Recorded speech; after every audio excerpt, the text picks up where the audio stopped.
They say it's normal to be mean to your crush, but Akitiru never believed that theory. These thoughts fill Akitiru's mind as he enters the dorm, but before he can even reach his room, a loud noise echoes from inside. Standing outside, he shakes in irritation, taking a deep breath to keep himself composed. Inside is none other than Iroha singing her heart out. She sprawled comfortably, humming and belting out the lyrics to a song, which only fuels Akitiru's growing frustration. Then Akitiru finally snaps. He storms into his room and yanks the power cord from the outlet, cutting off the music instantly. Iroha turns around, completely unfazed, and greets him cheerfully before lecturing him about how rude it is to barge into someone's room uninvited. Her smugness only irritates him further, as this is his room and she's the one trespassing. He tells her to keep her volume down before she disturbs the other residents and points to her headphones as a hint. Instead of complying, Iroha teases him maliciously, implying that he wants to touch her.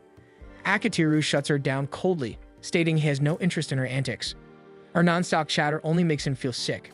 Then Iroha accuses him of trying to catch her while changing, even joking that she'll call the police. In reality, Akitiru is the one who should be calling them because she broke into his room after all. He considers it for a moment but realizes that no one would believe him over her. She plays the victim too well. Iroha loves asserting her dominance over Akitiru. At one point, she even lies flat on his bed, deliberately emphasizing her chest.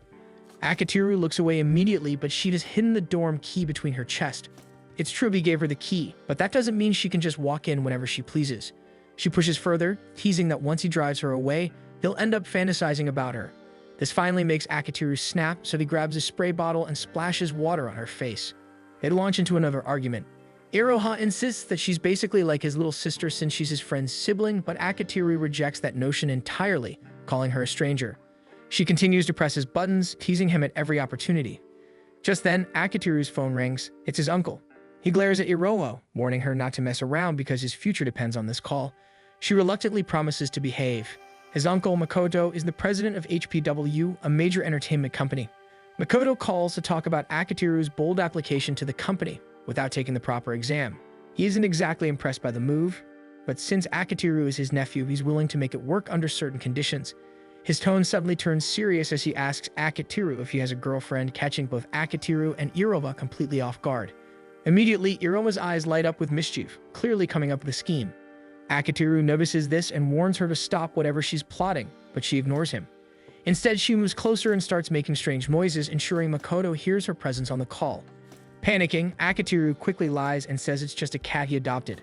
Unfortunately for him, when Makoto casually asks questions about the cat, Akitiru can't answer any of them, making the situation even more suspicious.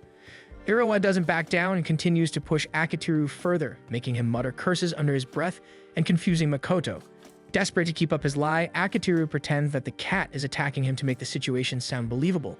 Eventually, Makoto starts to piece things together and assumes Akitiru has a girlfriend.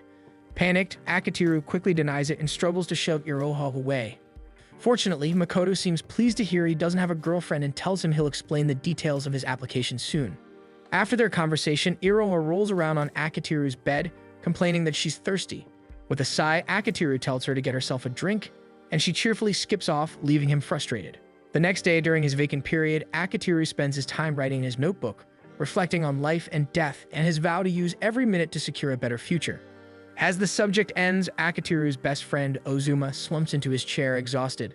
Luckily, Akitiru took notes for him, and Ozuma gratefully thanks him. To return the favor, Ozuma invites Akitiru to have some enmitsu after class.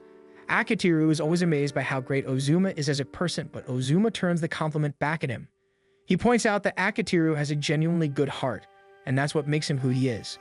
Even though Akitiru insists that everything he does is calculated, Ozuma admires how he always thinks of others too, including him and his sister Iroha. Ozuma casually assumes that Iroha barged into Akitiru's place again, and when Akitiru confirms it, Ozuma teases that maybe she has a crush on him. Akitiru disagrees, believing Iroha just likes to mess around. Ozuma argues that it could be her way of showing affection, but Akitiru stands firm in his belief, and if she truly liked him, there'd be no reason to torment him so much. Before their conversation can go further, a fiery teacher enters the room, warning the students not to waste her time. Everyone quickly rises from their slouched positions, and just like that, homeroom begins. After class ends, a classmate rushes up to Akitiru, telling him that a cute first-year girl is looking for him. Sure enough, Iroha is waiting by the door. When confronted, she tries to act sweet and composed, but Akitiru bluntly tells her to drop the act. Instead of backing down, Iroha pretends not to understand and continues to act wholesome in front of everyone, making Akitiru look like the bad guy. She invites him to walk home together, but when Akitiru turns to grab his things, she adds that she wants to be alone with him, excluding Ozuma. This startles Akitiru, and he reacts loudly. Iroha seizes the moment, acting cute and declaring they're a couple. The entire class gasps, including Akitiru, but she doesn't stop. She dramatically sheds fake tears, fully committing to her act and leaving Akitiru flustered. Ozuma suddenly arrives, curious about what's going on. Iroha immediately tells him that she and Akitiru are going out alone, which makes Akitiru panic even more. He quickly grabs her by the hand and drags her away for a serious talk. Face to face, Iroha keeps insisting that they're together, even though it's obviously not true. She reveals her motive came from the earlier phone call, as she figured he might need a girlfriend to impress his uncle. She smugly declares that she's out of his league, so it's basically his win. But Akitiru isn't amused at all. He sternly tells her not to interfere because his future is at stake. Before he can walk away, Iroha suddenly hugs him from behind. She teases him to notice her, saying the future doesn't matter and what matters is the present. With tears in her eyes, she admits she cares about him deeply and just wants them to stay close forever. For a moment, Akitiru is taken aback, thinking she's being sincere. His guard softens, but just as he's about to believe her, Iroha breaks into a mischievous laugh, revealing it was all an act. She teases him for falling for her act and even jokes about how much she wanted to confess like that. Akitiru is too flustered to respond, his face heating up as she notices his red ears and assumes he's embarrassed. He bursts out in anger, declaring that he'll never believe anything she says ever again. Enraged, Akitiru chases after Iroha down the stairs, but she escapes before he can catch her. Later, he meets his uncle Makoto at a cafe to discuss his application to HPW. Makoto mentions that someone else will be joining them but wants to talk to Akitiru privately first. He brings up the fact that Akitiru has already released a game. Akitiru clarifies that it was a team effort with 5 members in total, Ozuma as the programmer and Akitiru serving as both producer and director. Together with 3 other members, they formed the Fifth Floor Alliance. He admits that the game's success wouldn't have been possible without his team. Makoto notes that the industry has already started talking about their sudden rise, acknowledging their impressive accomplishment. He admits that even he couldn't have done something like that when he was in school, so Akitiru deserves the popularity. Before diving deeper into the topic, Makoto encourages Akitiru to order something first. Akitiru assumes the person joining them might be a manager or representative, so he brings his proposal, ready to make a good impression. As Makoto gives their order, he casually flirts with the waitress, even asking her out for dinner despite her clearly being at work. Akitiru is shocked by his uncle's boldness and calls him out, but Makoto confidently says he knows how to leave a lasting impression on girls, and seeing the waitress's expression confirms it. Flustered, Akitiru excuses himself to the bathroom to calm down. He closes his eyes to forget what he just saw, so he fails to notice the sign saying the lock is broken. He opens the door without thinking and accidentally walks in on Mashiro, who's still sitting on the toilet. Before he can react, Mashiro punches him in embarrassment. Meanwhile, at Akitiru's office, Iroha is bored since he's not around to mess with. A colleague asks her about their relationship, but she firmly says there's nothing going on. Back at the cafe, Akitiru discovers that Mashiro is actually the other person his uncle invited. She's his cousin, Makoto's daughter, and they used to play together as kids, though he didn't recognize her at all now that they're grown up. Makoto then reveals his plan. He wants Akitiru to act as Mashiro's fake boyfriend in exchange for pushing through his application to HPW, leaving Akitiru completely stunned. Mashiro finds the idea ridiculous, but Makoto is completely serious. He explains that he's worried about her transferring from an all-girls school to a co-ed one, so he wants someone to watch over her. Despite his reasoning, Mashiro firmly rejects his plan. Curious, Akitiru asks why she needs to transfer, but Mashiro refuses to let him know, prompting Makoto to hold back the full story. The only detail Makoto reveals is that Mashiro barely attended high school and she's been a truant. Surprisingly, Akitiru doesn't pry in further. For him, that single fact is enough to understand their concern, and he doesn't dwell on her past. Since the condition is tied to his team's employment at HPW, Akitiru decides to accept the arrangement. Mashiro, though clearly reluctant, eventually agrees as well, under the strict condition that their relationship will remain entirely fake. With the deal sealed, Akitiru extends his hand to Mashiro, but she refuses to shake it, still holding a grudge over their awkward bathroom encounter. Watching the exchange, Makoto smiles, convinced they'll get along, though both of them strongly disagree. But before leaving, Makoto reminds Akitiru that as Mashiro's fake boyfriend, any real romantic moves are strictly forbidden. Akitiru doesn't see this as a problem, considering Mashiro clearly dislikes him anyway. Reflecting on everything, he still can't understand why people say being mean to someone means they are romantically interested. He's surrounded by aggressive girls after all. Nonetheless, his fake boyfriend job starts tomorrow. The next day, Akitiru is greeted by Irova, who immediately senses that something's off. She tries to pry, guessing that his mood has something to do with the meeting. He refuses to tell her, but she remains persistent and follows him. Neither of them notices Sumire leading Mashiro around. Once classes begin, Mashiro is asked to introduce herself to Akitiru's class. Out of nervousness, she blurts out that she's also dating Akitiru. The class erupts with whispers, wondering why someone like her would waste her looks on a nobody like him. Suzuki, one of the boys, asks how they met, and Mashiro accidentally says they met in the bathroom. Akitiru inwardly panics, realizing how bad that makes him look. When Mashiro takes the seat next to him, he tries to act friendly, but she immediately turns cold, reminding him that she hasn't forgiven him. Akitiru tries to reason with her, saying they both need to act friendly if their story is to be believable. Mashiro disagrees, insisting that as long as their stories line up, there's no need for them to be close. Ozuma taps Akitiru on the shoulder, asking why he never mentioned having a girlfriend. Akitiru apologizes for keeping secrets but hints that he and Mashiro aren't actually dating. During lunch, Akitiru explains his situation with Mashiro in detail. Ozuma teases him, saying his life sounds like a romantic comedy. Akitiru counters that Ozuma would make a better protagonist, given his personality and the fact that he has a little sister, though Iroha's personality doesn't exactly fit the trope. Ozuma says it's because Iroha already loves Akitiru. Akitiru flatly denies the idea, but Ozuma just smiles and excuses himself to buy lunch. Suzuki approaches Akitiru, asking how he managed to get a girlfriend when everyone thought he was already dating Iroha.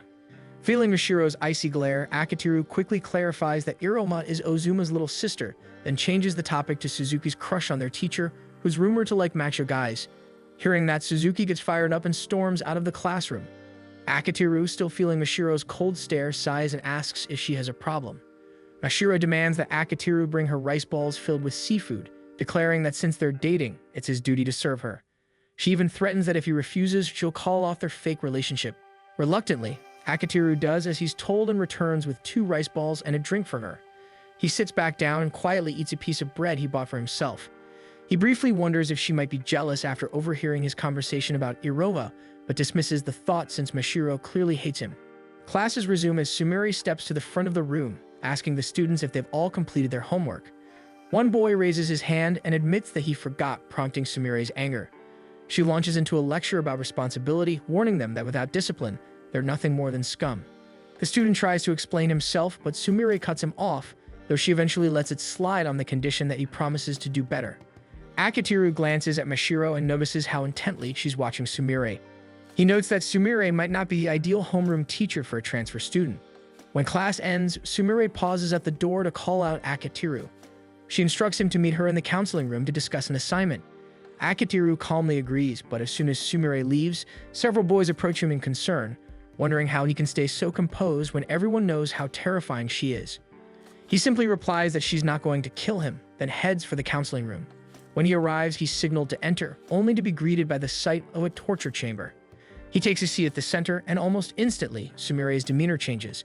She bows to the ground, nervously asking for his forgiveness. Akitiru's attitude shifts as well.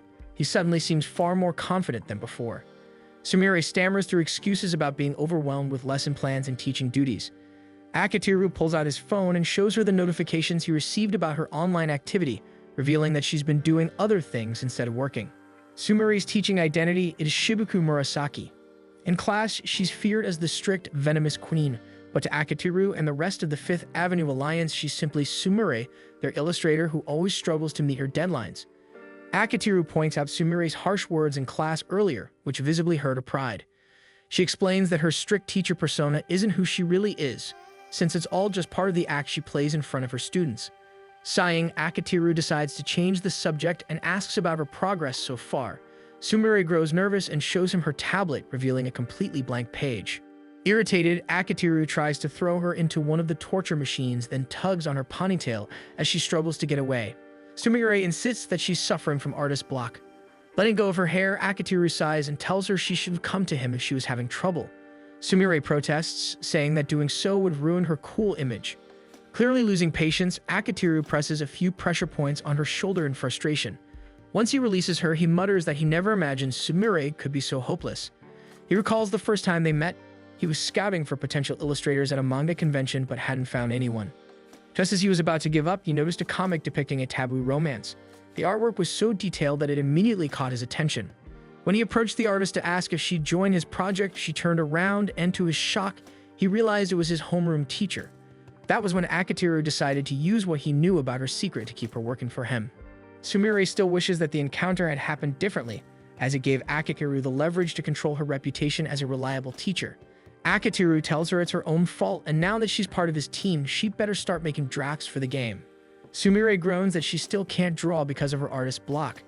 Akitiru suggests that they just sleep on it, but Sumire misunderstands and blurts out that she doesn't like boys 15 years and older. Akitiru scolds her for even thinking that way and tells her to eat something to get her blood flowing so she can focus on work. He also grants her a half-day extension, which immediately lifts her mood. Before he leaves, Sumire asks about his real relationship with Mashiro. Akitiru admits that it's a fake relationship he accepted to help them gain support from his uncle's company.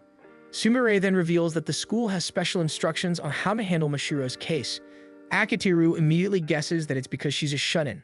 Akitiru admits that that's all he knows, so Sumire explains that Mashiro was bullied at her previous school. Some of her classmates had discovered a secret she was keeping and used it to hold power over her. Sumire admits she doesn't know what the secret is, but she asks Akitiru to help make Mashiro's school life as comfortable as possible. She says she wants Mashiro to genuinely enjoy her time here, and she's confident Akitiru can make that happen. Akitiru brushes off the praise, but Sumire insists he should take the compliment, reminding him that both she and Ozuma are also grateful for the impact he's had on their lives. Flatly, Akitiru tells her that flattery won't earn her another deadline extension. Afterward, Akitiru returns to the classroom and asks Mashiro if she'd like to walk home together. Mashiro, however, coldly tells him to stay away from her. Whispers spread quickly, with some teasing that Mashiro must be its tsundere, and that the two of them act like a married couple. Hearing the comments, Mashiro grows flustered and bolts from the room. Akitiru watches her leave, wondering why she acts so cold toward him. Ozuma, noticing his expression, remarks that he doesn't think Mashiro is a bad person at all. Akitiru agrees but says she should at least let him get close enough to protect her. He asks Ozuma for advice, but Ozuma admits that Akitiru has a tough case, given that Mashiro already views him negatively. Alone in the shoe locker area, Akitiru suddenly feels a pair of arms wrapped tightly around him from behind. A familiar, irritating voice follows, and he immediately recognizes it as Iroha. He asks her to get off, but she insists that she's simply showing him kindness by keeping him company. Pressing herself closer, Iroha teases that if he really wants her to let go, the softness he's feeling will disappear. It's only then that Akitiru realizes her chest is pressing against his back. To make matters worse, Akitiru quickly realizes that something feels off, and Iroha confirms his suspicion. She admits that she isn't wearing underwear. She explains that she recently grew a little, making her undergarments too tight. Even her school uniform had become so snug that some of the buttons popped off, meaning that if she pulled away from him now, she'd end up exposed. Akitiru has a hard time believing her, but the slim chance she might be telling the truth keeps him from pushing her off. If she's lying, he'll just look like a fool. But if she's not, forcing her away could spell disaster, not only for his friendship with Ozuma, but also for their group's deal with his uncle's company. After all, if anyone sees them like this, people will assume he's cheating on Mashiro with Iroha. Deciding to minimize the damage, Akitiru quickly hooks his arms around Iroha's legs, shifting her into a piggyback position. Iroha panics as Akitiru taunts her, trying to get her to admit she was lying, but she stubbornly refuses. Akitiru bolts out of the school, taking a side route to avoid being seen. Iroha grows flustered from the sudden dash and blurts out that she surrenders, prompting Akitiru to finally stop. He doesn't let her down immediately, making her apologize for lying just to tease him. When he finally drops her, he scolds her for her behavior, only to realize she was partially telling the truth about not having underwear on. They end up walking home together, and Akitiru asks if she has any advice on befriending a difficult girl.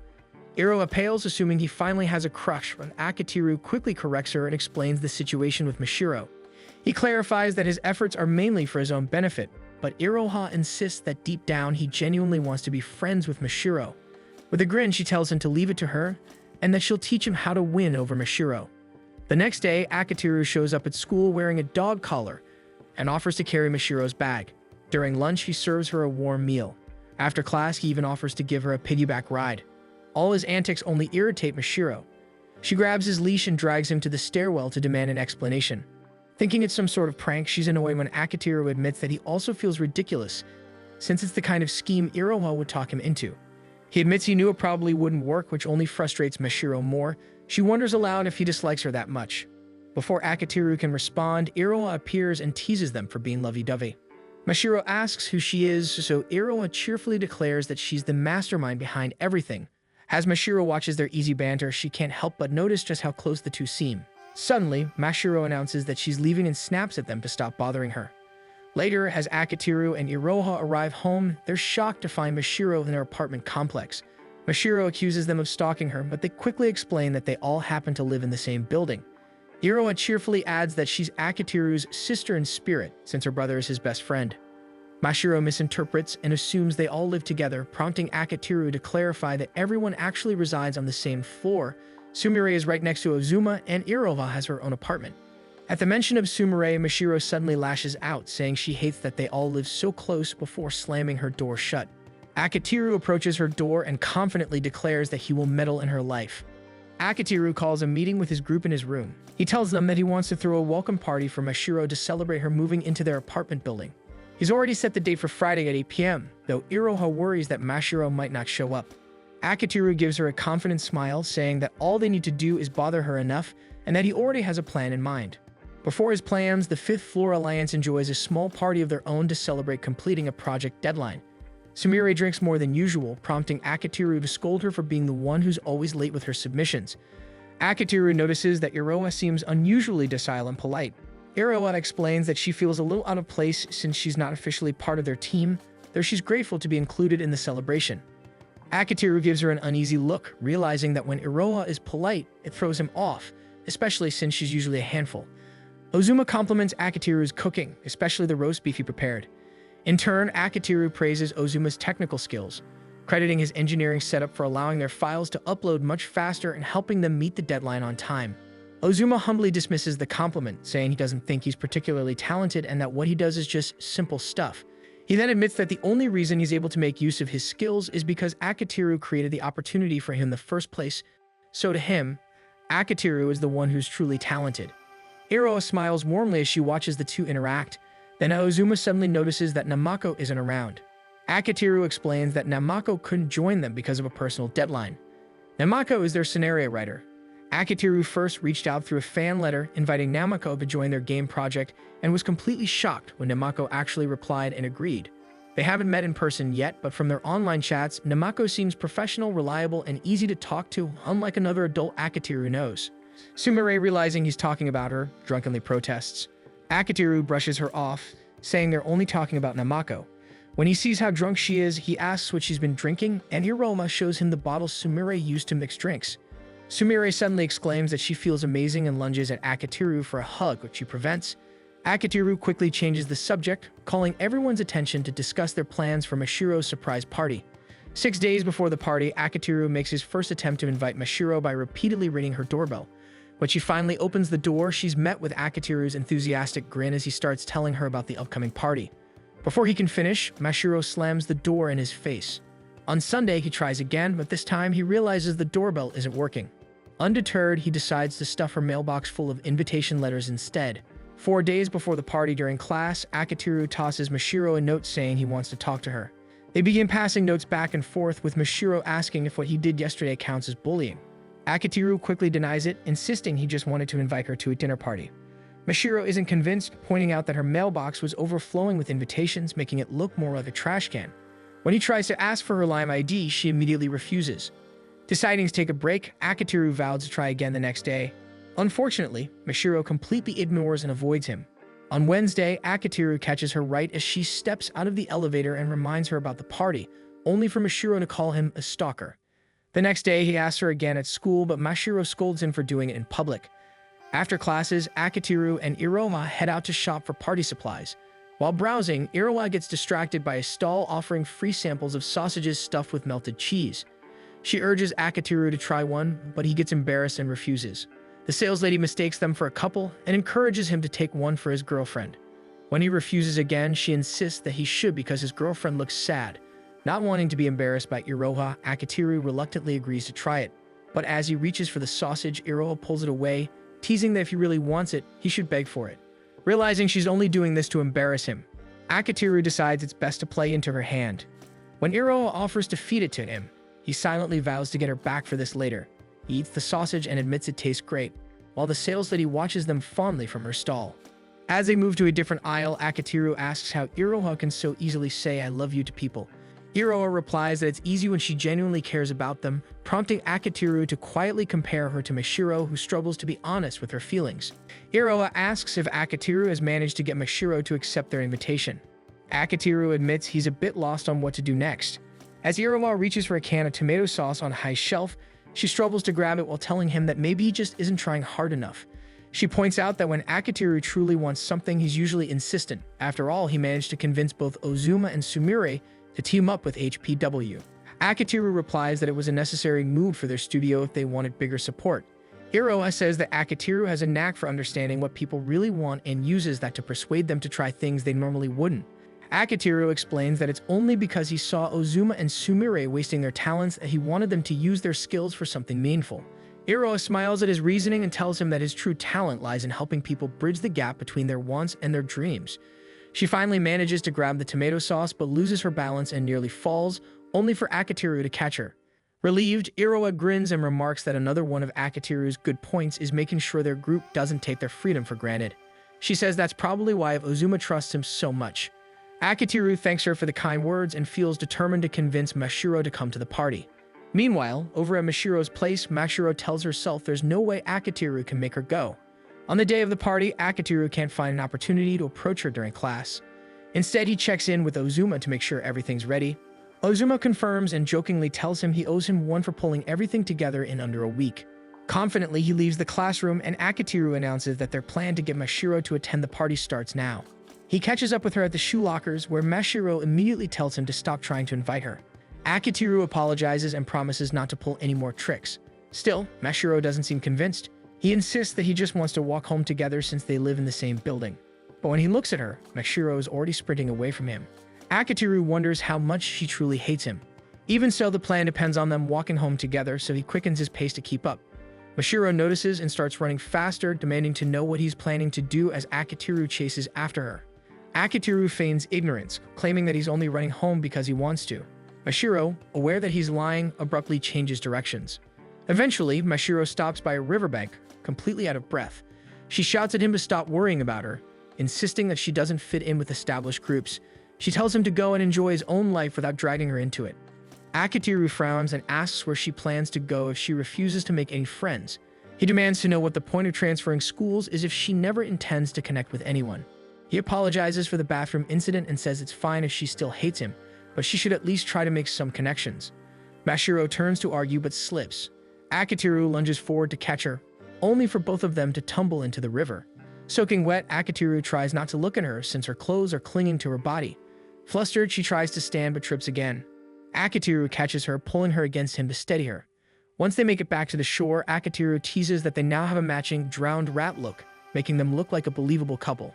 Mashiro actually laughs for the first time, admitting it's the worst couple look imaginable. Sensing her lighter mood, Akatiru continues joking, saying maybe this is a god's way of blessing their fake relationship. Mashiro dryly replies that such a god deserves to die, and Akatiru tells her that if she keeps praying, maybe she'll start feeling better about herself. She admits that no amount of praying will suddenly make people who hate her start liking her. Curious, Akatiru asks why she's so stubborn even though he's trying to get along with her. Mashiro blurts out that it's because of the deal he made with her father, but quickly takes it back, saying she knows it isn't his fault. She adds that she genuinely hopes he doesn't hate her. Akatiru reassures her that no one actually hates her. Mashiro hesitates and confides that she's scared of not fitting in and of being ignored. Seeing she's about to talk herself down again, Akatiru gently tells her there's nothing wrong with feeling that way. He admits that he isn't exactly someone who stands out either. He often gets overlooked because he doesn't have any remarkable skills. Akatiru claims that he's just an ordinary person with an ordinary set of skills. His comment makes Mashiro protest, insisting that he isn't ordinary at all since he's the leader of the 5th Floor Alliance. Akatiru looks at her in surprise, wondering how she knows about his group.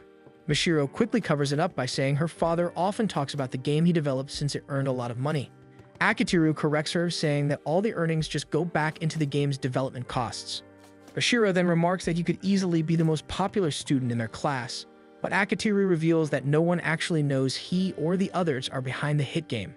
She's surprised and asks if he's afraid of being made fun of. Akatiru says he just wants to stay humble about their success and not let the attention give him an inflated ego. Listening to him, Mashiro smiles and fondly calls him weird. Eventually, they return to their apartment building. Mashiro still refuses to attend the party, though she admits she's thankful for the invitation. As she walks toward her door, Akitiru asks if she can start treating him normally next week. She agrees but pauses when she notices her door is unlocked. They begin to think that someone might have broken in. Akitiru steps in front of her, offering to go inside first to make sure it's safe. Slowly, they enter the apartment together. Just as they're about to reach the main room, Akitiru mutters something strange under his breath, then pushes Mashiro gently forward as he swings the door open. Mashiro is greeted by a loud pop of confetti and cheers from the other residents of the 5th floor. Completely bewildered, Mashiro demands to know why everyone is inside her apartment. Akitiru sheepishly explains that this is actually his place. They'd put up a divider to make it look like his unit was the last one in the hall, so she'd think it was hers. Mashiro frowns and asks why they went so far when she doesn't even consider them her friends. Iroha chimes in that none of the tenants are really friends except Akitiru and Ozuma, though she adds she'd rather they were a couple. Sumire immediately jumps on the idea, imagining an entire romantic scenario between them, earning her a hit from Akitiru. Iroha continues, explaining that since they all live on the same floor, they naturally started doing things together. Mashiro guesses she means the game, surprising Iroha that she knows about it. Iroha clarifies that she isn't actually part of the team. Akitiru adds that it's fine if Mashiro doesn't think of them as her friends, she could just think of them as her fake boyfriend's friends for now. He mentions that there's one more member, Namako, who isn't present but is still an invaluable part of their group. Mashiro smiles at being included and finally decides to join the party. After the party, Iroha bursts into Akitiru's room and tries to hug him, but he immediately dodges. Getting serious, she praises him for successfully inviting Mashiro and tells him he's a really kind person. Iroha then thanks Akitiru for letting her be part of their group, without revealing that she's actually the voice actor for the 5th Floor Alliance's game. Iroha talks about her role as the secret voice actor for the 5th Floor Alliance.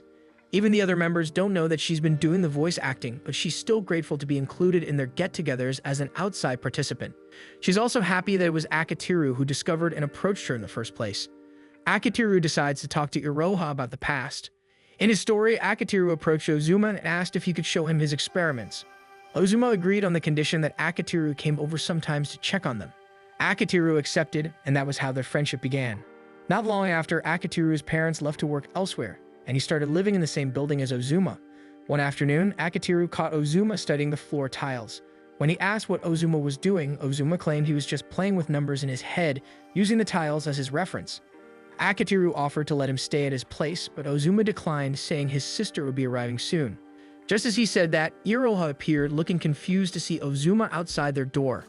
Ozuma explained that he had forgotten his keys and was waiting for her. Iroha then noticed Akitiru, prompting Ozuma to introduce him as his friend, neighbor, and classmate. Iroha let a surprised expression slip since she didn't expect Ozuma to have a friend. Akitiru introduced himself politely, and Iroha did the same. That was the first time Akitiru met Iroha. He remembered her as reserved and polite, nothing like the outspoken girl she was now. The next day, Akitiru brought up Iroha since Ozuma had never mentioned her, and she was rarely seen around the building. Just then, Otoi walked into the classroom, catching everyone's attention because she was believed to be suspended. Otoi walked up to Akitiru and Ozuma and told them she needed to speak to them. They agreed, and once they were in a more private spot, Otoi apologized and offered them candy. Akitiru pointed out that it was against school rules, which amused Otoi. She said they shouldn't be so uptight, especially towards someone who had been skipping school. Her words confused them, since they had assumed she was suspended. She felt a little disappointed by the rumors, since she had never done anything that would get her suspended. Ozuma suddenly asked if he could take one of the candies. As he plucked one from her hand, Akitiru reluctantly took one as well. Otoi asked if Iroha was Ozuma's sister and said she wanted to know what kind of girl she was. Ozuma struggled to answer, which surprised Akitiru since Ozuma was usually very direct. Otoi got impatient, saying it should have been an easy question. Akitiru reasoned that it was difficult for Ozuma because he didn't know the intent behind it. Seeing his point, Otoi revealed that Asagi had noticed Iroha seemed to be taking an interest in delinquents like them, so she wanted to know if Iroha fit that type. However, based on their reactions, Otoi guessed she was wrong and that Iroha was just a typical honor student. She admitted she had hoped they'd know Iroha's true personality. Akitiru asked if they planned to welcome her into their group, and Otoi admitted that if Iroha were to approach them, they would welcome her. She then left, and Akitiru asked Ozuma if he was okay, since the question should have been easy to answer. Ozuma admitted that he and Iroha didn't really talk much, so there wasn't much between them besides blood relation. Ozuma shared that the previous day had actually been the first time they had spoken in 2 months. Akitiru was shocked since it was the first time he had heard of siblings who lived together but barely talked. He asked if their parents ever brought it up, but Ozuma said they didn't since both of them were rarely home. Akitiru couldn't help but feel concerned about Ozuma's family situation. Wanting to help somehow, he asked Ozuma if he could hang out at his place after school to play some games. After school, Ozuma welcomed him in, and the first thing Akitiru noticed was that the living room had no television. Ozuma explained that there wasn't one because he spent most of his time in his room. They headed to his room, and Akitiru was greeted by a complete mess, with items scattered all over the floor. He told Ozuma to try cleaning up, but Ozuma said he liked it that way because he knew where everything was. He also claimed that living in clutter helped him come up with better ideas. He handed Ozuma his game console so he could hook it up. While Ozuma worked on it, Akitiru noticed that Ozuma had built his own PC. They started playing, and soon Akitiru heard Iroha enter the apartment. He excused himself, saying he needed to go to the bathroom, but in truth, he just wanted to learn more about Iroha. As he leaned closer to hear what Iroha was doing in her room, he noticed that it sounded like she was talking to someone. Just as he tried to make out the words, Iroha unexpectedly opened the door to step out, leaving Akitiru frozen awkwardly in front of her. She was about to scream, but Akitiru quickly covered her mouth and pulled her into her room, shutting the door behind them. He told her he would remove his hand if she promised not to scream. When she nodded, he let go, only for her to slap him. Iroha then realized the person she had hit was Akitiru, and he hurriedly tried to explain himself. However, Iroha had already decided he was a creep who snuck into people's homes to eavesdrop. She even wondered aloud if he had fallen in love with her at first sight and was stalking her. Akitiru quickly denied it, but before he could defend himself, Iroha's phone started ringing in his hand. She snatched it away to tell Asagi she would call her back later. Akitiru asked if she was trying to join a group of delinquents through Asagi, but Iroha snapped at him not to make baseless accusations. Akitiru insisted she shouldn't lie because he already knew about it. Iroha got irritated and told him it was none of his business, but Akitiru argued that he was just doing what was right because he was friends with Ozuma. Iroha fired back that being friends with her brother didn't make them close, since they were as good as strangers. Akitiru realized this was a difficult situation. He knew Ozuma already struggled at school and felt out of place because of his odd personality. It seemed like Iroha's actions might only cause more misunderstandings that could end up hurting Ozuma in the end. He tried again and asked if Iroha would like to share her problems with him. This only annoyed Iroha further, and she sarcastically said that her brother's friend kept pestering her and that she was troubled because she wanted him out of her room. Over the next few days, Akitiru decided to do some digging. Akitiru left school early, telling his teacher he had a fever.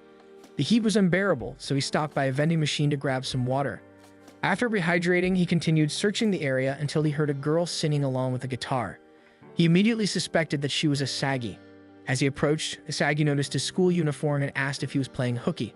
Akitiru grumbled that he didn't need to be lectured by a middle schooler who was obviously skipping school herself. Asagi was taken aback that he knew her and accused him of being a stalker. Akitiru quickly clarified that he was only looking for her because he was friends with Ozuma.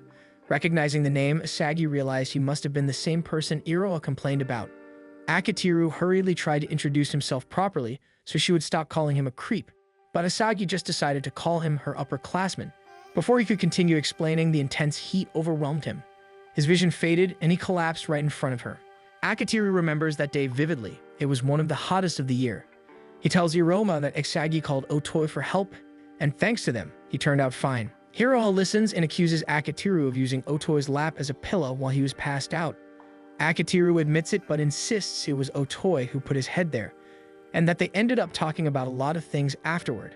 He adds that all the trouble was worth it because their entire group has become close friends, even if they still don't know that Iroha is the voice actor behind their game. Returning to the story, Akitiru sat down with both Asagi and Iroha. He asked Asagi to stop being a delinquent, reasoning that it might do her some good to try living a normal student life for once. Iroha argued that Akitiru was asking too much from her because he was implying tearing her away from her current group. Akitiru calmly explained that he wasn't trying to tear her away at all. He just wanted her to consider her choices.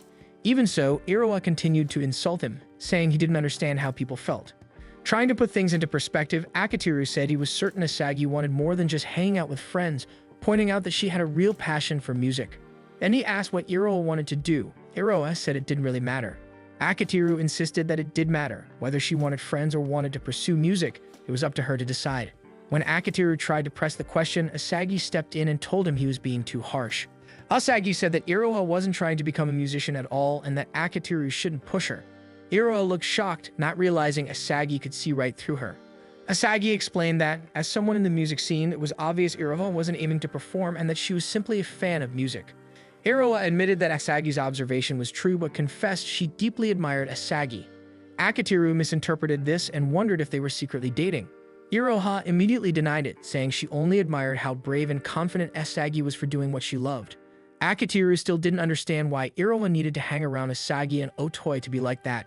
Seeing Iroha struggle, Asagi revealed the truth, that Iroha wasn't allowed to have freedom or hobbies at home.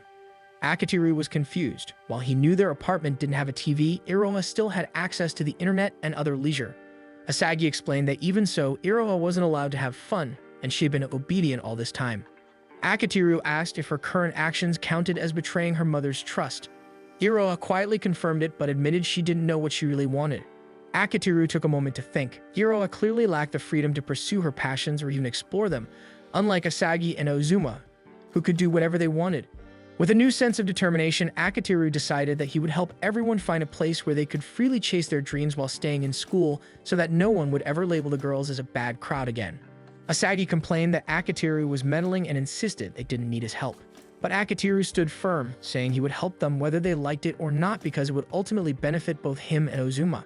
Asagi asked what he was planning, but Akitiru admitted that he had no idea yet. Still, he reassured them that he would find a way. After paying for his share of the meal, Akitiru left already deep in thought about how to make everyone happy. He wondered what he could do with people who had talent in programming and music. Suddenly, inspiration struck. He visited Ozuma and said they should make a game together. Ozuma was surprised but listened as Akitiru explained his idea in detail. Akitiru believed that with Ozuma handling the programming, everything would go smoothly. What he didn't realize was how much research Ozuma had to do to make the code work. Meanwhile, Akitiru focused on developing the characters, story, and initial artwork. For the time being, they used public domain music just to test how the project would come together. During one of their sessions, Ozuma admitted that he enjoyed creating things with Akitiru. He explained that while he had always tinkered and experimented alone, it felt fulfilling to finally build something alongside someone else. He also found it exciting that their project would soon be available for the world to play. Akitiru agreed and said he already knew the perfect people to test the game on, explaining that he would have Ozuma's sister, Iroha, and Asagi play it. They invited Asagi and Iroha over to test play their game. At first, Asagi was more concerned about the state of the room. However, Asagi seemed to really enjoy it, and even Iroha's expression showed genuine interest. When they sat down to discuss the game, Asagi said it was very mid. She complained that the music sounded cheap, and that the gameplay was the only thing that made it enjoyable. Akitiru mentioned that gameplay is the true charm of any game. He explained that simple games like rock, paper, scissors are great because they are complete, the rules are simple, and the goal to win is clear. He added that this is also the formula for a good video game. He continued that they could create something fun even with a small budget. He then talked about his dream to make such games and how he was lucky to have Ozuma, who had a talent for programming. However, he said their problem was the music since they used free ones. He wanted something original and high quality for the game. Asagi grew suspicious and Akitiru asked if they were interested in helping with the game's development. Iroha was shocked to be included, but Akitiru reassured her that since there was a lot to be done, her involvement wouldn't be a problem. Asagi admitted she was intrigued, but didn't want to betray Otoi's kindness. However, Akitiru had already contacted Otoi and received her permission. A glimmer appeared in Asagi's eyes as she encouraged Iroha to join them, saying that it would mean she wouldn't have to become a delinquent. She added that they could leave behind their boring lives if they joined Akitiru. To everyone's disappointment, Iroha declined the offer. She apologized to Asagi for dragging her into her problems and promised not to ask her to include her in the delinquent group again. She said she would still support Asagi's performances and then excuse herself so the others could continue their meeting. Akitiru decided to go after her and eventually found her at a nearby park. As he approached, he heard her talking to herself, her voice shifting as if she were speaking to more than one person with different personalities. She was debating with herself about how the game development idea sounded good, but she didn't know how to fit in. Unlike Asagi, who had a clear talent for music and could easily fit herself into anything she wanted to do, Iroha felt lost. During the meeting, she noticed how genuinely intrigued Asagi looked while playing the game. Her other voice asked what her own talents were, and Iroha admitted that she had none. She deeply envied Asagi and wished she could be like her. Another voice teased her, calling her a wannabe. As Akitiru got closer, he began hearing more of the conversation and was amazed at the variety of voices and personalities she portrayed. He ended up right in front of her, blurting out his amazement. Iroha noticed him and immediately hid behind the bench, embarrassed that he had caught her. Akitiru told her not to worry since he wasn't freaked out, but Iroha accused him of lying. He admitted that he was surprised at first but was more impressed with her acting. She complained that he shouldn't have lied because now she would continue to feel embarrassed about it. He promised that he wouldn't tell anyone about her habit, but Iroha still glared at him suspiciously. She asked if he planned to blackmail her, and Akitiru promised that he wouldn't. Eventually, she agreed to talk with him, and Akitiru asked about her one-woman act. He told her how he initially thought he was hearing 3 different people, only to realize it was just her once he got close enough. He reassured her that it was incredible how she could shift between voices and personalities so naturally. She thanked him for the compliment and grew shy when he said he had become a fan of hers. She explained that it was just a habit she picked up when she was bored after watching anime and cartoons. She found the characters cute and started mimicking their voices. However, her mother wasn't fond of the hobby. Her mother had caught her, then asked Iroha to stop doing voices and to focus only on studying. Iroha admitted that she never asked her mother why it upset her, but seeing her expression made her feel guilty. When their television was eventually banned, she grew bored and started creating her own characters and stories, acting them out in secret. She soon realized that she didn't have a talent for creating original stories, so she decided to base her characters on the people she had met in her life. Akitiru understood then why her characters sounded so stereotypical, but he still praised her for being able to perform her act without a script. Iroha asked if Akitiru had any background in drama, but he denied knowing anything about it. However, he revealed that his mother was a makeup artist and that he used to tag along on several of her projects. Because of that, you could tell that Iroha was exceptionally good. Iroha felt shy being praised, but Akitiru continued, saying she had a natural talent for seeing the depth in people's personalities. However, he knew that Iroha would never use her talents because she feared betraying her mother. He then asked why things seemed strained between her and Ozuma. Iroha admitted that she felt Ozuma didn't want anything to do with her. Akitiru guessed that she was waiting for someone to save and change her so she could be free. Iroha looked sad but admitted that he was right. Akitiru suddenly told her to trust him, promising that he would be the one to change her and drag her into doing something fun. Iroha was hesitant at first, but Akitiru asked if she enjoyed portraying different characters. Iroha admitted that it was all she had ever done, though she wasn't sure if it really meant anything. Akitiru told her that this was exactly the path an actor should follow. In that moment, Iroha realized what she wanted, and that was to become an actor. Akitiru urged her once more to join their group, assuring her that they would take precautions so her mother wouldn't find out. Iroha asked why he was trying so hard for her, and Akitiru simply said he was doing it for Ozuma's sake. Iroha agreed to join, but only if Akitiru would call her Iroha without any honorifics. A week later, he invited her to his apartment. Iroha immediately accused him of only wanting her body, saying it was suspicious for him to call her over just a week after agreeing to work for him. Akitiru argued that things like that don't happen anymore. To make Iroha feel more comfortable, he told her that he wouldn't lock the door and that she was free to keep her phone with her in case she wanted to report him. Iroha decided to enter, but when he offered her a drink, she refused, saying she didn't want to risk him slipping something into it. She noticed several textbooks about acting. Akitiru explained that he bought them because he didn't want her to spend her own money. He also said it was safer to keep them at his place so her mother wouldn't find out. He insisted that parents always manage to find things, especially mothers. Iroha suspected that this was just an excuse to have her come over regularly, but apologized and acknowledged that he was genuinely trying to help. Soon, Akitiru created a training schedule for her to improve her skills. They began with vocal exercises and watched acting lessons online. They also watched movies together and shared their thoughts afterward. Iroha even started practicing dubbing anime by muting the sound and reciting the lines herself. One day, Otoy invited Akitiru and Iroha to her place, announcing that her studio was finally ready. She led them to her family's old storehouse, which she had transformed into a voice studio for her delinquent friends so they could do something productive.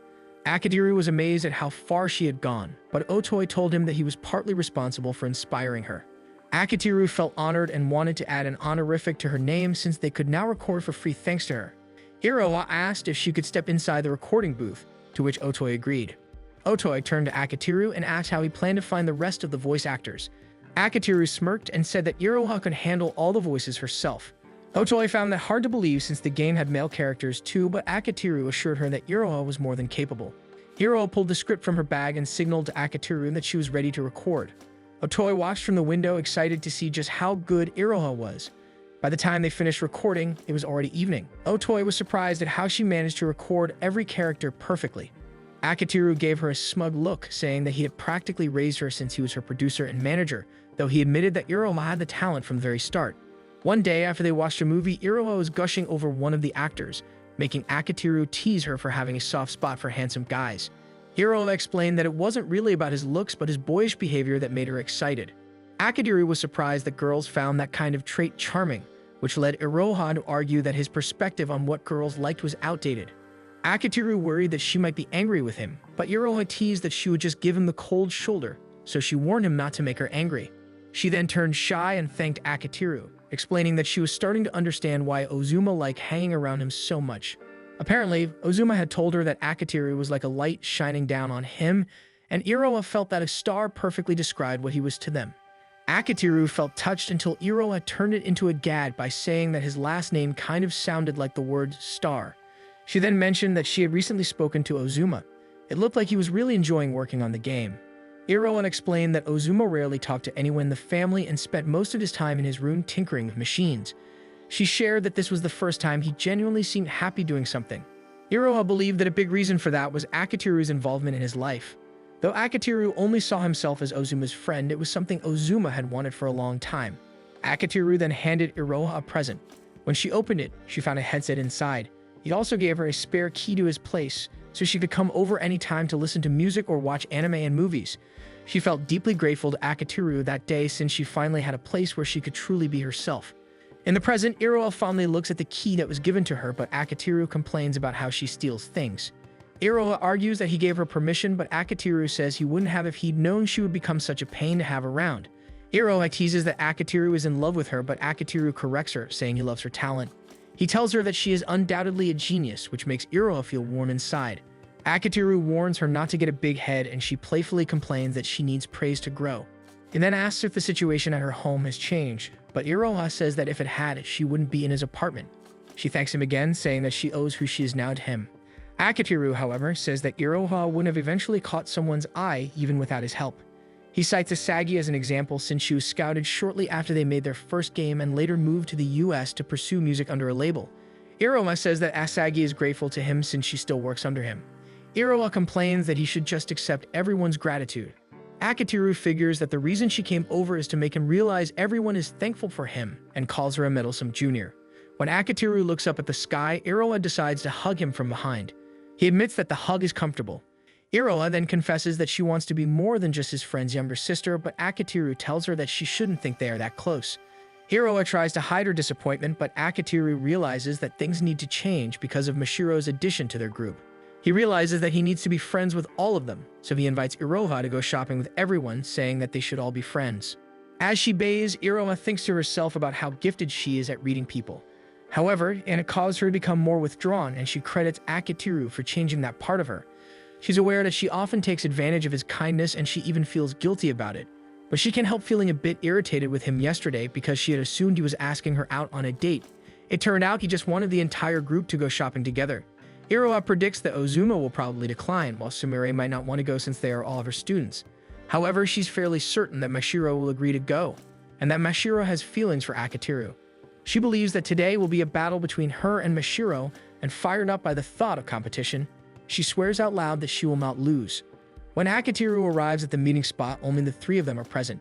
Iroha scolds him for making them wait, and Mashiro even agrees with her. Akitiru can't help but think the two get along surprisingly well when they team up to diss him. Suddenly, Iroha links arms with him, which flusters him. She cheekily explains that friends linking arms is normal, but Akitiru protests that only girls do that with other girls. Iroha defends herself, saying she only knows how girls get along. Akitiru considers scolding her, but before he can, Mashiro nervously links arms with his free arm, explaining that if linking arms is normal, then she has to do it too. Akitiru tries to convince her that it isn't normal, but Mashiro refuses to believe him. Iroha suddenly bursts out laughing, saying the three of them look like a real harem. Akitiru turns even redder as Iroha laughs uncontrollably. She tells him she has no shame and that her own embarrassment doesn't matter as long as she can keep making Akitiru uncomfortable, which only makes him more annoyed. Akitiru decides to start the outing with a movie, but both Iroha and Mashiro want to watch different films. Both girls insist that their choice is better and soon begin arguing about which movie to watch. Akitiru watches them bicker, clearly not tired of hearing them fight. Iroha accuses Mashiro of pretending to defy popular opinion just to seem cool, while Mashiro fires back, claiming that Iroha only follows trends and can't even explain the movie in depth like a real fan could. However, Iroha isn't fazed and confidently declares that she spends hours studying and watching various films. Akitiru dryly points out that she can only do that because she sneaks into his apartment and uses his streaming accounts. Without missing a beat, Iroha claims that Akitiru's home is also her home. Mashiro is shocked at how close the two seem, and Iroha, Noticing her reaction, decides to boast that she's at Akitiru's apartment almost every day. Realizing that Iroha is intentionally trying to provoke Mashiro, Akitiru steps in and suggests that they could each watch their chosen movie separately and meet afterward, but both girls reject the idea, scolding him for missing the point of a group hangout. Akitiru realizes he can't win against them and proposes that they settle it with a game of rock, paper, scissors. Iroha wins, so they all end up watching her choice, much to Mashiro's disappointment. After the movie, Akitiru admits that it turned out to be pretty good. They later decide to stop by the food court. Iroha excuses herself and Akitiru casually guesses that she's heading to the restroom. She invites Mashiro to come with her, but Mashiro declines. After Iroha leaves, Akitiru asks if Mashiro is still nervous around her. Mashiro admits that she is, even though she knows Iroha is actually a nice person. Akitiru tries to reassure her, saying that most people don't quite know how to handle Iroha either, but Mashiro quietly adds that Iroha's energy reminds her of the people she dislikes. Akitiru notices that Mashiro is genuinely bothered, so he gently tells her that she can talk to him about it if she wants. Suddenly, Mashiro hears a familiar voice calling out to her. Two girls from her old school approach and start mocking her. They notice Akitiru and begin making fun of him too. Mashiro starts trembling in their presence, and seeing this, Akitiru decides to speak up since they won't stop running their mouths. The girls aren't fazed at all. They keep insulting Mashiro, teasing her about the novel she writes, and threatening to tell Akitiru about it. Having heard enough, Akitiru suddenly stands up and firmly tells them to stop and get out of the area. The girls act tough and claim they have a strong guy with them, but Akitiru counters that he has even crazier people backing him and Mashiro. He knows how terrifying Sumire can get, so his threat isn't an empty one. One of the girls notices his confidence and whispers to her friend that it might be better if they leave. They quickly run out of the food court just as Iroha is about to rejoin Akitiru. Akitiru checks on Mashiro and asks if those girls were the reason she started skipping school. Mashiro quietly admits that they are, but refuses to talk about the novel they mentioned. Instead, she bolts from the area. Iroha urges Akitiru to go after her, and they decide to split up to cover more ground. After running around aimlessly for a while, Akitiru realizes he needs to think instead of just searching. He recalls that Mashiro had wanted to watch a particular movie earlier. He finds her inside the theater watching the shark movie they didn't get to see, and takes a seat beside her. Mashiro keeps her eyes on the screen as she tells him that the girl who just died was a cheerleader who bullied an otaku boy, and the character deserved it. She then turns to him and asks why he followed her, calling him a liar and a stalker. Realizing she was being harsh, she apologizes for insulting him. Instead of getting mad, Akitiru tells her that insulting him is better than doing nothing. He tries to guess what kind of insults Mashiro would throw at her bullies if she had the courage. Mashiro lets out a small sound of approval before admitting that she's very awkward around people she doesn't know. She explains that she spent most of her time alone, and to escape reality, she started writing a novel. The two girls were the first to find out about it, and they soon told the entire class, leaving her humiliated and exposed. Mashiro begins to cry, and Akitiru gently tells her that novels written as an escape from reality are often the best kind. He mentions that one of his favorite writers is someone named Namako, and is pleasantly surprised when Mashiro recognizes the name. He goes on to talk about how great a writer Namako is, though he doesn't reveal that Namako is actually the writer for their group. Akitiru then recalls how one of Namako's novels begins with a foreword about hating reality and using writing as a form of escape. He says he deeply sympathizes with Namako's work and worldview. Mashiro comments that Namako uses a pen name which she finds a bit shady, guessing that Namako doesn't want to be found out because he's embarrassed. Akitiru agrees that it's possible, but says that people shouldn't be denied their hobbies, even if they're embarrassed. He reassures her that while some people might not see value in her writing, there will always be others who will appreciate her work. Mashiro agrees, but admits that she still feels uneasy because Iroha reminds her of her old bullies. She confesses that she feels she and Iroha won't get along. Akitiru gently pats her head and tells her that even though Iroha might resemble those girls, she's nothing like them. He adds that if Iroha ever makes her upset, she can always come to him, and he'll lecture Iroha. He then offers Mashiro his hand, and she takes it. Akitiru sends a message to Iroha, letting her know that he's found Mashiro. As they go to meet Iroha, Akitiru and Mashiro find her talking with Mashiro's bullies. Mashiro is terrified that her fears have come true, but Akitiru tells her to watch and listen. To their surprise, Iroha suddenly insults the bullies for mocking Mashiro, calling them trash not even worth her time. She loudly calls Mashiro adorable and lucky to have such a perfect boyfriend. Then, making sure the entire area can hear, she berates the bullies for meddling in Mashiro's life, calling them lowlifes who bully others because they have nothing better to do. Angered, the girls try to fight back, but Iroha raises her hands and dares them. Her tone and demeanor shift instantly. Mashiro is confused by the sudden change, and Akitiru explains that this is Iroha's talent. Iroha continues berating them. her voice more frightening. The bullies cower and ask why she's defending Mashiro when she claimed they weren't even friends. Iroha clarifies that while they aren't friends yet, her relationship with Mashiro has nothing to do with this. She simply can't stand rotten personalities like theirs. As she prepares to punch one of them, Akitiru steps in and stops her. Iroha glares at him, and even though he knows she's bluffing, it still sends a chill down his spine. Akitiru calmly repeats his earlier warning and adds that they should never show their faces to Mashiro again. The bullies bow several times before running off. When he turns back, Iroha thanks him for his perfect timing, admitting that she doesn't actually know how to fight and was worried she'd have to pretend to throw a punch and be found out. He helps her up and points out that she seemed genuinely angry at the bullies. Iroha confirms it but says her old self wouldn't have done anything about it. Akitiru then asks Mashiro what she thinks of the real Iroha. Iroha is shocked to realize Mashiro was there and apologizes for interfering. However, Mashiro also apologizes, admitting she had misunderstood Iroha. She confesses she was wrong and asks if they can be friends. Iroha happily grabs her hands, overjoyed to finally be accepted as Mashiro's friend. Later that evening, Makoto treats Akitiru to dinner to thank him for improving Mashiro's mood and helping her open up about school. He mentions that Mashiro even made a friend and asks if it's the same Iroha from the 5th Floor Alliance. Akitiru clarifies that Iroha isn't actually a member. Makoto then asks if she's the voice actor from his last game. Akitiru is surprised he knows, since Iroha's voice work is supposed to be confidential. Makoto explains that Mashiro had praised Iroha's acting skills, so he guessed her identity. He also says that he can tell all the voices in the game belong to one person. He promises to keep her identity secret, knowing that her anonymity adds appeal. Makoto asks if Iroha is Akitiru's girlfriend.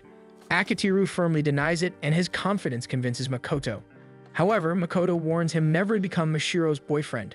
Akitiru replies that he won't since he's sure Mashiro doesn't even like him that way. Makoto looks at him in disbelief over his cluelessness, but decides probably for the best. Meanwhile, Mashiro is happy she decided to transfer schools and meet her allies. Still, she isn't ready to tell Akitiru and the others that she's actually Namako. She admits to herself that while she was thrilled to hear Akitiru say he admired Namako, she now realizes she wants to be special to him as herself. Elsewhere, Iroha lounges in Akitiru's room as usual, listening to music. When Akitiru suddenly turns up the volume, she gets mad and tells him to take responsibility if her eardrums get damaged. With a deadpan expression, Akitiru says he'll marry her to take responsibility, then immediately adds that it's a joke since the headphones aren't loud enough to cause damage. He explains that he spent good money on them and notices how worn they are from frequent use. Iroha tells him she uses them constantly to study her craft. Akitiru says that if she's truly grateful, she should stop teasing him, but she playfully replies that teasing him is how she shows gratitude. She admits she likes him enough to get jealous of Mashiro, but Akitiru doesn't believe her. Iroha says she was ready to become Mashiro's rival, but Akitiru reminds her that they ended up becoming friends instead due to the bullies' involvement. Just then, Akitiru receives a message from Namako, only to see that it's a confession of love directed at him. Akitiru wakes up one morning shocked to see Mashiro on top of him. He backs away as Mashiro offers him a huge bowl of food. She encourages him to eat, but Akitiru can only stare at the enormous amount of seafood in the bowl. Mashiro becomes sad and apologizes, saying she only knows how to cook seafood. Akitiru is weirded out by the sudden change in her mood and asks if she hit her head. Mashiro smoothly tells him that she simply fell head over heels in love with him. Akitiru tries to make sense of everything happening this morning. He wonders if the reason Mashiro is here is because he responded to her confession of love, which he only vaguely remembers receiving. Mashiro sets down the food and climbs back into bed, telling him they should act like normal lovers. She begins kissing him and pinning him down as he struggles to push her off. It isn't until later that he realizes it's only a dream and Iroha has been shoving a popsicle into his mouth. Allowing himself a few moments to recover, Akitiru finally snaps, bites down on the ice pop, and sits up, but she claims she's just being a good junior trying to wake up her senior. Akitiru tells her to wake him up normally, but she complains that his reaction is too dry for someone who was just woken up by someone as cute as her. Akitiru tells her not to complain since at least he isn't a creep. Iroha starts eating the ice pop and teasingly asks what would turn him on. Akitiru notices her uniform and quickly turns away.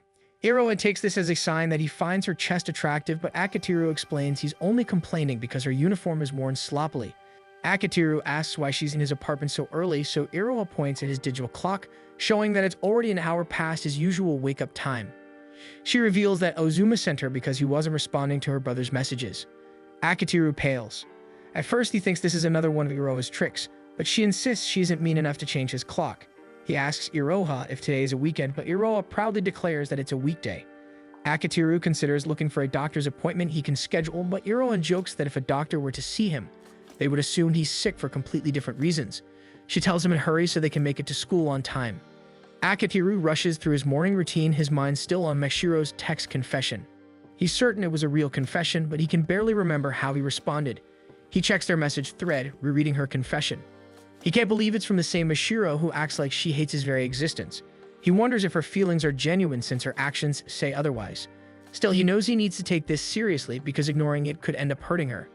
He decides the best thing to do is to be honest about his own feelings. Once he's finished getting ready, he and Iroma rush to school.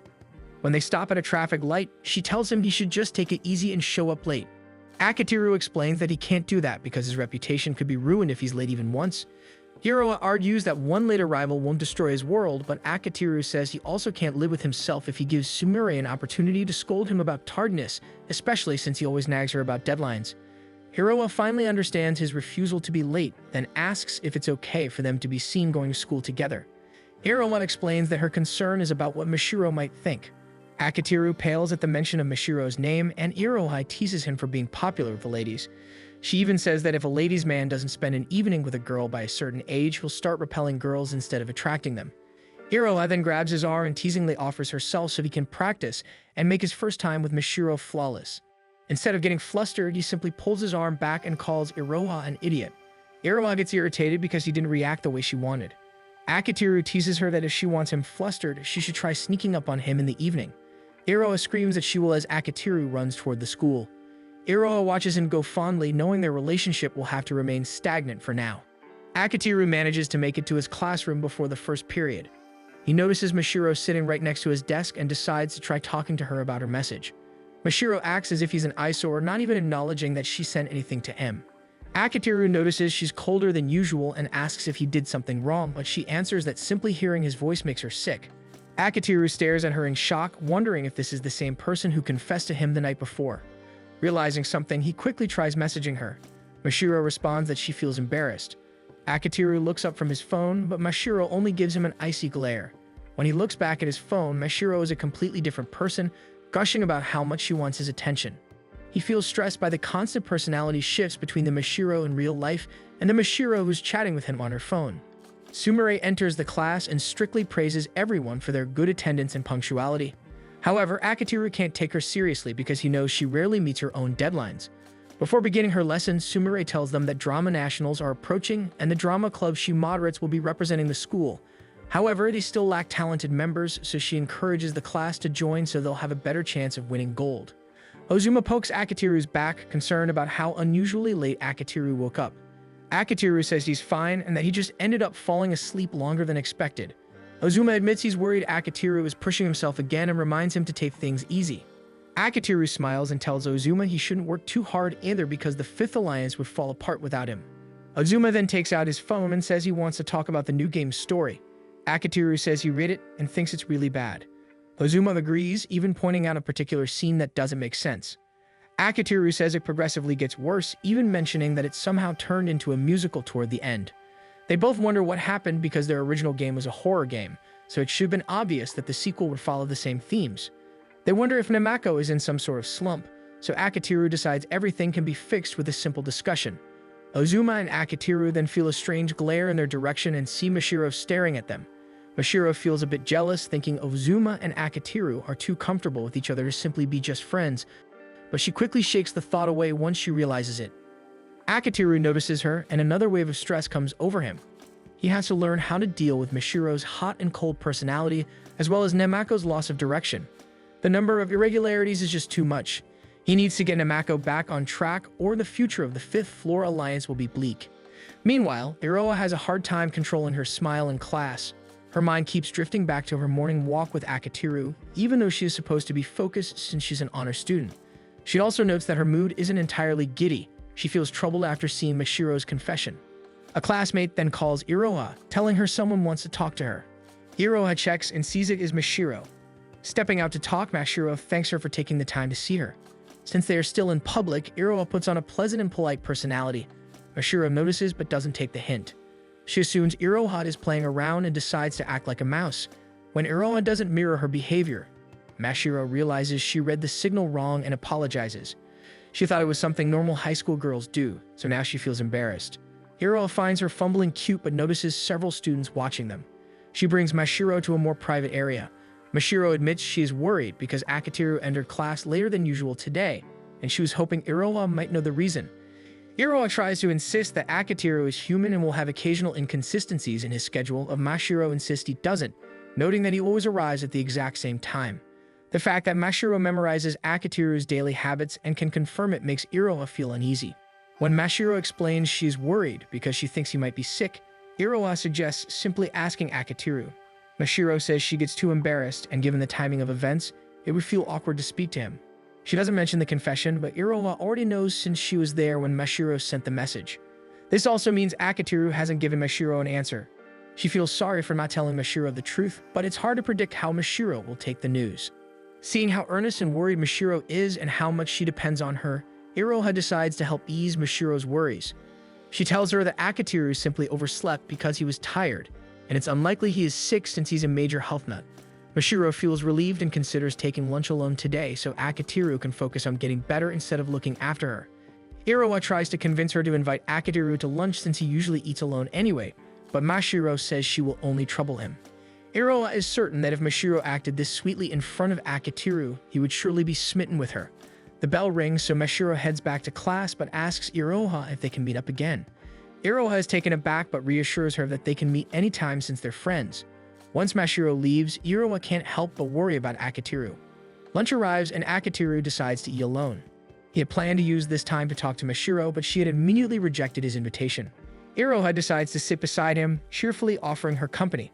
Akiteru scolds her for being too friendly when he's supposed to be dating Mashiro, but Iroha says it's fine since most people at school don't even know who he is. Iroha insists he should enjoy eating with a cute girl like her and even offers him a rolled omelette.